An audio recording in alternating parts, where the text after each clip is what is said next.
because we've had to delay NotFair, and we don't, I mean, we've tentatively set a date, but we don't really know whether we can go ahead with that date.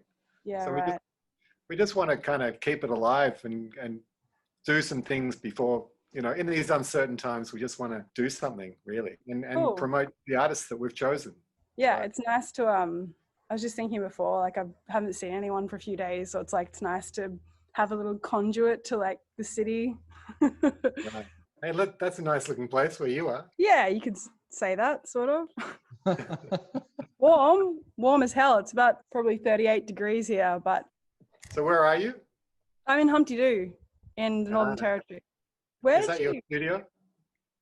Sorry. Yeah, pretty much. I usually work just down the back there, a bit more in the bush or across the way as well. So outside. How long have you been there? I've been this time since May, but yeah, I was born and went to school here and stuff. Right. So where have you spent time apart from that? In Melbourne and in Brisbane, and a bit overseas in that as well, but not for any length of time. Like I'm doing a PhD at RMIT. Did you do undergraduate at RMIT? Or? No, I didn't do undergrad. I studied chemistry in Queensland. Yeah, no, I loved chemistry. It's this whole language that they have that, like, I like it because it's so much about the invisible. Like, you can't really see half the shit they're talking about, but they do these experiments that sort of are so certain that they're there and things like that. Like, it's just an interesting area. Not that I did it necessarily because I wanted to be a chemist, but it was just a way out of Humpty Doo. And how far did you go with that? Yeah, I did a few like stints working at like the Institute of Molecular Biosciences on like projects post uni, but I applied for a couple of jobs, applied for a job at BP, and I thought I was going to get it, and then I didn't get it, and then had like everything kind of fell apart, and I was like, what the hell am I doing? So where does the art come in? I mean, I've always thought that way about things. I had a camera when I was like 13, started working with this old Pentax. Pentax K1000? Yeah. Great camera. It's so good. I had this beautiful Sigma lens. Like, yeah, I love that camera. I still got it. I just sold mine actually. Just sold it on eBay. So you had a camera. What, were you a teenager or something? You were. Yeah. My dad gave me his old camera. Yeah, it's an interesting way to see the world, I think. Oh my God. Sorry, my neighbor's just walking there with no pants on. So, you know, when you just like look at something and it's so strange that you're just like, whoa, what's going on? You know, he's a bit of a hermit. You don't see him very often, but when you see him, he's never got any pants on. Oh, he's through the bush a fair ways, so it's not super obvious, but it's hot. I mean, yeah, pants seem extraneous. Optional. So did you have any idea that you want to be an artist, or did you have any idea of what art is or what an artist is then?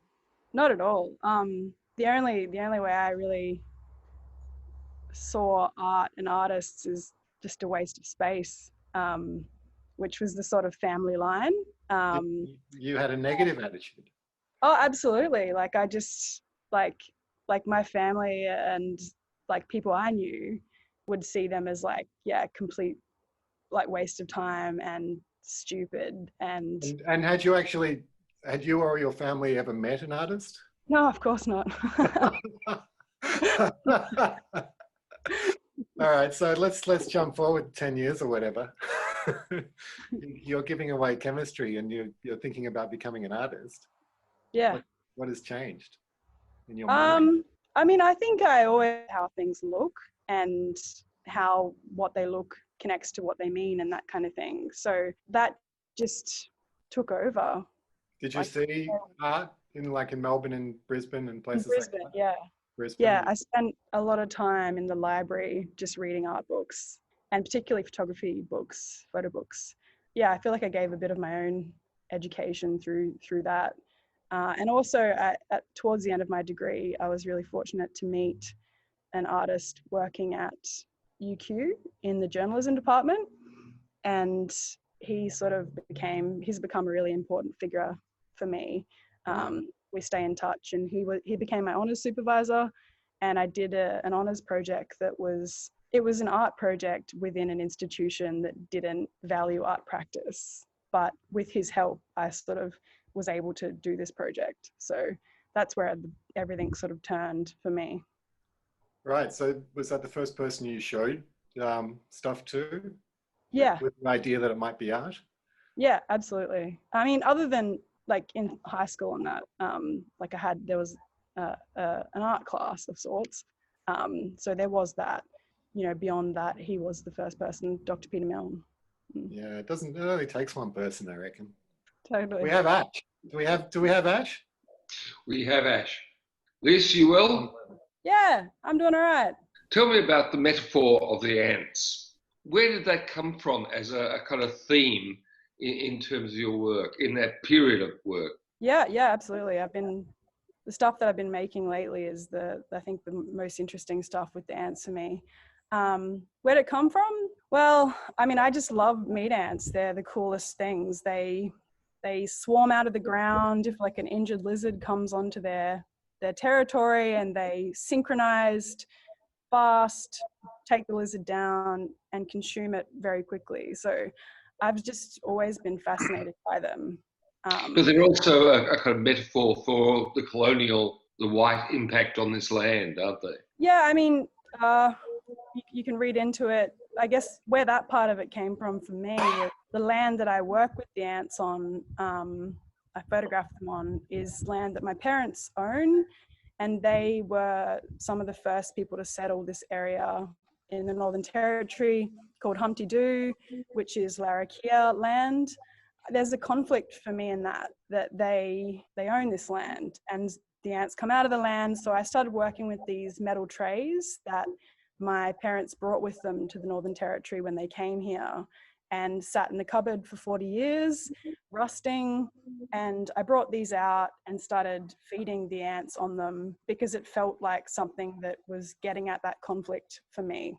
The Larrakia still have a solid link to the land there, though. How does that work with like your heritage of your parents and everything else? Yeah, I mean, I guess trying to figure out how land, it was Aboriginal land, always is Aboriginal land, how that works with, owning a piece of the land, there's no easy answers for me there. And it's something that comes into my practice as something to think about.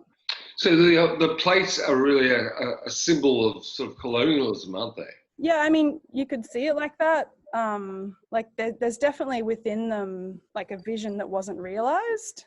And that's maybe the fascination for me in looking at them and turning them over, that they sat there and they rusted and tarnished. And I think there is a beauty in that decay of the vision. And I think that it's hard to reconcile, but there is a beauty within it as well. I remember you telling me that you grew up in Humpty Doo with Aboriginal kids and just running around barefoot in the bush, and now you're going for your doctorate. How does that kind of evolution occur from no offence to people Humpty Dooians, but how does that evolution occur for an individual like yourself to go to some of the major universities and study high-end academe? Yeah, I mean, I guess I've met just a number of really generous people over the years that I've talked to and who've guided me. So I definitely owe this to my mentors. Any movement that I have had from Humpty Doo to anywhere.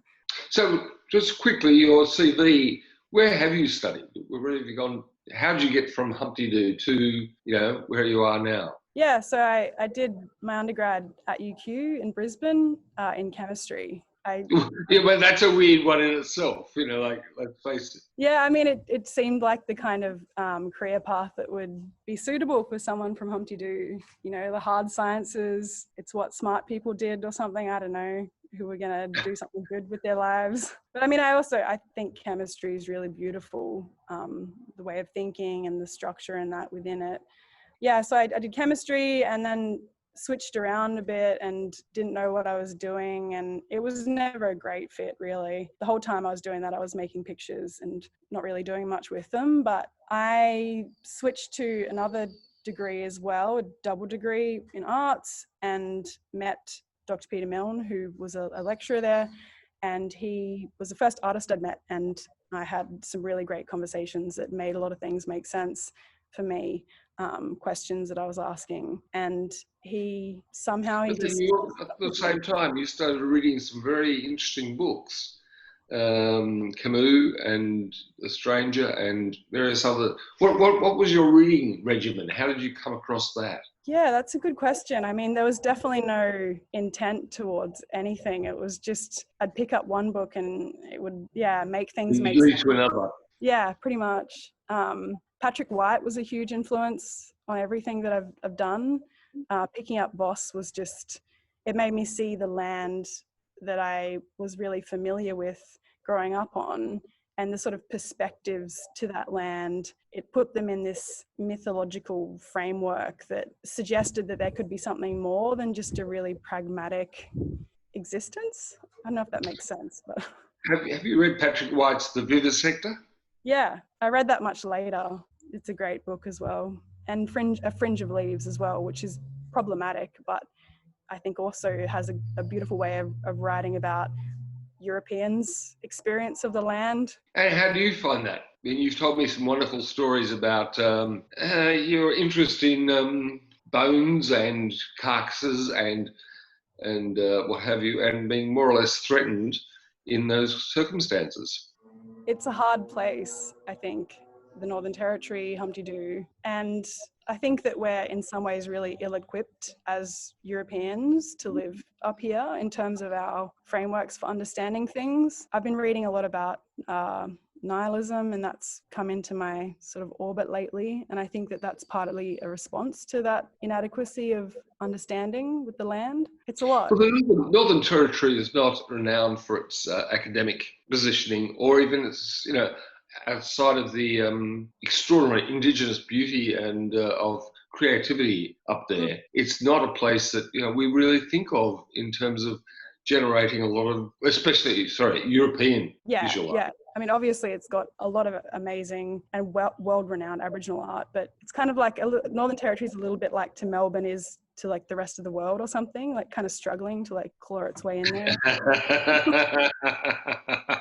It's very true. It's very true. But from my brief experiences of Humpty Doo, I didn't see a lot of cultural activity of any kind, to be honest. I mean, does Mustang Sally at the pub count? Yes, most definitely. Okay, so tell me about the work you're going to exhibit when and if we can finally have our NotFair. Yeah, so it's a photographic series called Meat Tray, and it's a number of images of the meat ants we're talking about devouring pieces of buffalo meat on a range of different metal trays. Well, it's lovely to see you, and look forward to seeing you soon, hopefully up your way rather than this way, which is miserable and cold, and you're obviously in a tropical paradise. Oof, yeah, I mean, you better come up quick because it's 38 right now, so, and getting hotter. So I wouldn't mind that right now. Not at all. Okay, Right. take care. Okay, Cool, see ya. Bye. Bye.